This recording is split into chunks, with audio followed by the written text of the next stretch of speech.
Hello guys, I am അദ്ഭുതൻ. Welcome back to my channel സൂപ്പർണസ്. നമ്മുടെ നാളെ സൂപ്പർണസ് സൂപ്പർ ഹീറോസ്. സൂപ്പർണസ് എൻ്റർടൈൻമെൻറ്റ് ഒരു പുതിയ മാർവൽ സ്റ്റോറിയിലേക്ക് എല്ലാ സൂപ്പർ ഹീറോ ഫാൻസിനും സ്വാഗതം. സോ ഗൈസ്, അങ്ങനെ captain America brave new world ഈ വരുന്ന 14-ാം തീയതി ഇറങ്ങാൻ പോവുകയാണ്. സോ എന്താ പറയുക, 3 ദിവസങ്ങൾ കൂടെയുള്ളൂ. ഞാൻ ഓൾറെഡി എൻ്റെ ടിക്കറ്റ് ബുക്ക് ചെയ്ത് കഴിഞ്ഞു. സോ ഇന്നത്തെ വീഡിയോയിൽ നമ്മൾ നോക്കാനായിട്ട് പോകുന്നത് ഈ ഒരു സിനിമ കാണുന്നതിന് മുമ്പ് നിങ്ങൾ അറിഞ്ഞിരിക്കേണ്ട കുറച്ച് കാര്യങ്ങളാണ്. അപ്പോൾ നമുക്ക് ഒരു വീഡിയോയിലേക്ക് കാണാം. അതിന് മുമ്പ് നിങ്ങൾ ഇതുവരെ എൻ്റെ ചാനൽ സബ്സ്ക്രൈബ് ചെയ്തിട്ടുണ്ട്, ഇപ്പോൾ തന്നെ സബ്സ്ക്രൈബ് ചെയ്യുക. Marvel DC comics movies games related ആയിട്ടുള്ള ഓസം ആൻഡ് ലേറ്റസ്റ്റ് അപ്ഡേറ്റ്സ് ഞാൻ വീഡിയോ അപ്ലോഡ് ചെയ്യുമ്പോൾ നിങ്ങൾക്ക് നോട്ടിഫിക്കേഷൻ ആയിരിക്കുന്നത് അടുത്തുള്ള ബെല്ലേക്ക് കൂടി ക്ലിക്ക് ചെയ്യുക. അപ്പോൾ നമുക്ക് ഞാൻ വീഡിയോയിൽ കിടക്കാം.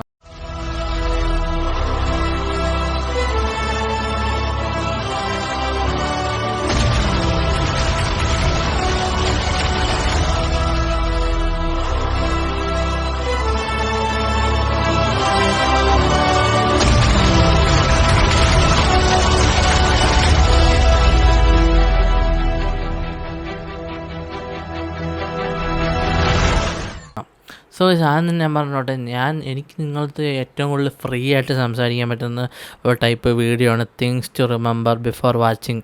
അതിന് ഏറ്റവും വലിയൊരു എക്സാമ്പിളാണ് വെനം ദ ലാസ്റ്റ് ഡാൻസിൻ്റെ ആ ഒരു വീഡിയോ ചെയ്തത് 3K വ്യൂസിന് മുകളിൽ പോയി. അത് one of the best performing വീഡിയോസിൻ്റെ ഒരു ചാനലാണ് ഗൈസ്. സോ എന്തൊക്കെയെന്ന് തന്നെയായാലും ഈ ഒരു മൂവി കുറച്ച് നമുക്ക് സംസാരിക്കാം. Captain America new world order എന്നൊക്കെയായിരുന്നു ഈ ഒരു മൂവി ആദ്യത്തെ പേര്. സോ ഇപ്പം അഫ്കോഴ്സ് കറൻ്റ്ലി നെയിം എന്ന് പറയുന്നത് captain America brave new world എന്നാണ് ഈ ഒരു സിനിമയുടെ പേര്. സോ ഈ ഒരു സിനിമ നമ്മൾ കാണാൻ പോകുന്നത് അധികം ഹൈപ്പ് നമ്മൾ വയ്ക്കേണ്ട ആവശ്യമില്ല, നമുക്ക് ഇറങ്ങിക്കഴിഞ്ഞിട്ട് ഹൈപ്പ് കൂട്ടാം. സോ ഈ ഒരു സിനിമ എന്താ പറയുക, ഒരു പൊളിറ്റിക്കൽ ഫിലിമായിട്ടാണ് എനിക്ക് തോന്നുന്നത്. Especially Harrison Ford US president ആവുന്നതും അതുപോലെ തന്നെ മെയിനായിട്ട് നമ്മൾ കാണാൻ പോകുന്നത് ക്യാപ്റ്റൻ അമേരിക്കയായിട്ട് നമ്മൾ ആന്റണി മാക്കിയെ ആണ് നമ്മൾ കാണാൻ പോകുന്നത്. നമ്മൾ എന്താ പറയുക, സ്റ്റീവ് റോജേഴ്സിന് വരെ ആദ്യമായിട്ടാണ് വേറൊരു ക്യാപ്റ്റൻ അമേരിക്കയെ കാണുന്നത്. അതോടൊപ്പം തന്നെ എന്താ പറയുക, നമ്മുടെ ഒരുപാട് പുതിയ ക്യാരക്ടേഴ്സ് ഒരു സിനിമയിൽ വരുന്നുണ്ട്. ഇത് പറയുന്ന ഇടയ്ക്ക് തന്നെ നമ്മൾ തണ്ടർ ബോൾസിൻ്റെ ഒരു ട്രെയിലർ ഇറങ്ങിയിട്ടുണ്ട്. അതെനിക്ക് ബ്രേക്ക് ഡൗൺ ചെയ്യാൻ തൽക്കാലം പറ്റില്ല ഗൈസ്, കാരണം ഞാൻ മറ്റേ അതിൻ്റെ ടീസർ ഇറങ്ങിയപ്പോഴും ബ്രേക്ക് ഡൗൺ ചെയ്തില്ല. നമുക്കിനി അതിൻ്റെ ഒരു ഫൈനൽ ട്രെയിലർ അഫ്കോഴ്സ് ഇനി മെയിലാണ് പടം ഇറങ്ങുന്നത്. അപ്പം ആ ഫൈനൽ ട്രെയിലർ നമുക്ക് എന്തായാലും ബ്രേക്ക് ഡൗൺ ചെയ്യാം. അതിൽ ഒരുപാട് വീഡിയോസ് ഞാൻ ആ ഒരു തണ്ടർ ബോൾസിൻ്റെ ഇതിലായിട്ട് പ്ലാൻ ചെയ്യുന്നുണ്ട്. So coming to captain America brave new world, ഈ ഒരു ഫിലിമിലെ മെയിൻ വില്ലൻ അഫ്കോഴ്സ് നമുക്കറിയാം ഹാരിസൺ ഫോർഡിൻ്റെ റെഡ് ഹൾക്കാണ്. സോ റെഡ് ഹൾക്കിൻ്റെ ഒരു ഇത് നമ്മൾ ഒരുപാട് നാൾ കാത്തിരുന്ന ശേഷമാണ് ഒരു ലൈവ് ആക്ഷൻ അഡാപ്റ്റേഷൻ നമ്മൾ കാണാനായിട്ട് പോകുന്നത്. പിന്നെ ഈ ഒരു സിനിമയിൽ ലീഡർ വരും എന്ന് പറയുന്നുണ്ട്. നമ്മൾ ഇൻക്രെഡിബിൾ ഹൾക്കിലൊക്കെ കണ്ട ആ ലീഡർ എന്ന് പറയുന്ന ക്യാരക്ടർ. സോ അദ്ദേഹം ഒരു വില്ലനാണെന്നാണ് പറയപ്പെടുന്നത് ഈ ഒരു സിനിമയിൽ. പിന്നെ നമ്മുടെ ബെറ്റി റോസ് വരുന്നുണ്ടാവും, നമ്മുടെ എന്താ പറയുക, ജനറൽ റോസിൻ്റെ മോളായിട്ട് അഭിനയിച്ച അതേ ആക്ട്രസ്, ഇൻക്രെഡിബിൾ ഹൾക്ക് അഭിനയിച്ച അതേ ആക്ട്രസ്സായി വരുന്നതെന്ന് പറയുന്നുണ്ട്. അതൊരു റൂമർ മാത്രമാണ്. സോ എന്താ പറയുക, ഈ ഒരു പടം നമ്മൾ ആന്റണി മാക്കിയുടെ ഒരു ക്യാപ്റ്റൻ അമേരിക്കയായിട്ട് ഒരു പൂണ്ട് വിളയാട്ടം തന്നെയായിരിക്കും. ഇത് എന്താ പറയുക, നമ്മൾ falcon and the Winter soldier ഒന്ന് കണ്ടിരിക്കുന്നത് നന്നായിരിക്കും, റീവാച്ച് ചെയ്യുന്നത് നന്നായിരിക്കും.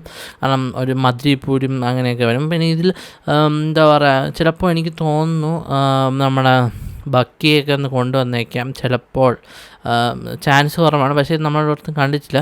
പക്ഷേ എന്താ പറയുക, ഈ ഒരു പടം ഒരു പൊളിറ്റിക്കൽ ഇതിലായിട്ടാണ് പോകുന്നത്. 2025 ആദ്യത്തെ മാർവൽ പടമാണ്. ആൻഡ് അഫ്കോഴ്സ് ഇതിൻ്റെ പോസ്റ്റർ സീൻ നമ്മൾ എന്താ പറയുക കാത്തിരുന്ന് കാണേണ്ട ഒന്നാണ്. കാരണം അടുത്തത് വരാൻ പോണ തണ്ടർ ബോൾസാണ്.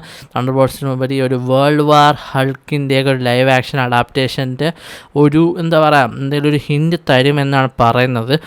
മാത്രമല്ല നമ്മൾ വേറെയും ഒരുപാട് ക്യാരക്ടേഴ്സിനെ കാണും. ഒരു പിടിയില്ല ഈ ഒരു സിനിമയിൽ. ടൺസ് ഓഫ് ക്യാരക്ടേഴ്സ് വരുമെന്നാണ് പറയുന്നത്. ആൻഡ് ഇതിൻ്റെ സ്റ്റോറി വൈസ് നമ്മൾ എടുത്ത് നോക്കണമെങ്കിൽ എനിക്കിതുവരെ ഒന്നും കൃത്യമായിട്ട് മനസ്സിലായിട്ടില്ല, എനിക്കിന്നലെ ആർക്കും മനസ്സിലായിട്ടില്ല.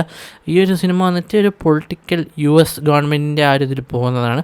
പിന്നെ നമ്മുടെ അഡമാൻഡിയം, വൈബ്രേനിയം, ഈ മെറ്റൽസിനെയൊക്കെ കൊണ്ടുവരുന്ന ഒരു സംഭവമാണ്. അത് നമ്മൾ സെലസ്റ്റിയൽസ്, ഈ ഒരു മെറ്റൽസിന് വേണ്ടിയിട്ട് നമ്മുടെ US ഗവൺമെൻറ് ഫൈറ്റ് ചെയ്യുന്നത്, അതിൻ്റെ ഒരു ഇതൊക്കെ ആയിരിക്കും ഈ ഒരു സിനിമ നമ്മൾ കാണാൻ പോകുന്നത്. സോ എനിക്ക് പറയാനുള്ളത്, നിങ്ങൾ ഒന്നും കൂടെ Falcon and the Winter Soldier കണ്ടേക്കുക. ക്യാപ്റ്റൻ അമേരിക്ക പടങ്ങൾ, captain America first avenger, captain America civil war, winter soldier, ഇത് മൂന്നും കണ്ടേക്കുക. ഈ 3 ക്യാപ്റ്റൻ അമേരിക്ക പടം കാണണം നിർബന്ധമില്ല. പക്ഷേ Falcon and the Winter Soldier കണ്ടേക്കുക. കാരണം അതിൽ നമ്മുടെ ഫാൽക്കൺ അഥവാ ആന്റണി മാക്കിയുടെ ആ ഒരു കഥ നമുക്ക് കാണാൻ പറ്റുന്നുണ്ട്. സോ അതൊന്ന് ജസ്റ്റ് ഒന്ന് റീവാച്ച് ചെയ്യുന്നത് നന്നായിരിക്കും. പിന്നെ എടുത്തു നോക്കുകയാണെങ്കിൽ ഈ ഒരു സിനിമ ഞാൻ പറഞ്ഞ പോലെ തന്നെ 14-ാം തീയതിയാണ് റിലീസാകുന്നത്. അധികം സമയമില്ല. സോ ഇന്ന് തന്നെയാണ് ഞാൻ വീഡിയോ ഇടുന്നത്. സോ എന്തൊക്കെയായാലും ഗൈസ് നിങ്ങൾ ഈ സിനിമയ്ക്ക് വെയിറ്റ് ചെയ്യുകയാണെങ്കിൽ തീർച്ചയായിട്ടും ഒന്ന് കമൻറ്റിലൂടെ അറിയിക്കുക. സോ ഗൈസ് ഇത്രയൊക്കെയായിരുന്നു ഇന്നത്തെ വീഡിയോയിലൂടെ എനിക്ക് നിങ്ങളായിട്ട് പങ്കുവെക്കാനുള്ളത്. സോ ഗൈസ് ഈ വീഡിയോ ഇഷ്ടപ്പെട്ട തീർച്ചയായും ലൈക്ക് ചെയ്യുക, ഷെയർ ചെയ്യുക, സബ്സ്ക്രൈബ് ചെയ്യുക. സോ ഗൈസ് മറ്റൊരു മാർവലിൻ്റെ വീഡിയോ നമുക്ക് വീണ്ടും ഉണ്ടാകും. അതൊരു English Athmachethana signing out and you watching super team and super heroes.